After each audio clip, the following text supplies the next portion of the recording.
মইৰাবাৰী আৰক্ষীৰ জালত প্ৰাক্তন পঞ্চায়ত সভাপতি সহ 4জন গৈ জোৱাৰীকেইজন ক্ৰমে বৰচাপৰি গাঁও পঞ্চায়তৰ প্ৰাক্তন সভাপতি শ্বৰিফুল ইছলাম, বৰথল কছাৰী গাঁৱৰ আলফা চুদ্দিন ওৰফে বাবলু, হাতীমূৰীয়া গাঁৱৰ মজিবুৰ ৰহমান আৰু হাঁহচৰা গাঁৱৰ হবিবুৰ ৰহমান।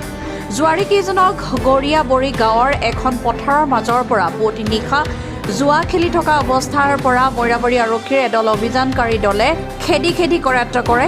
জোৱাৰীকেইজনৰ পৰা আৰক্ষীয়ে নগদ ৬,২০০ টকা, ৬টা মোবাইল ফোন আৰু ৬ পেকেট তাজপাত জব্দ কৰিবলৈ সক্ষম হৈছে। 4জন জোৱাৰী বৰ্তমান মইৰাবাৰী আৰক্ষীৰ জিম্মাত আছে। Bureau report, Assam north east news live.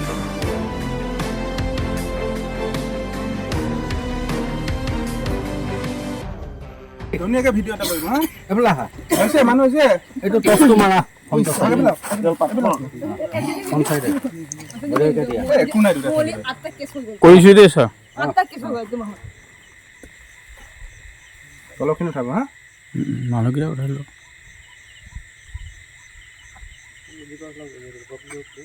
Sandal চব উঠাব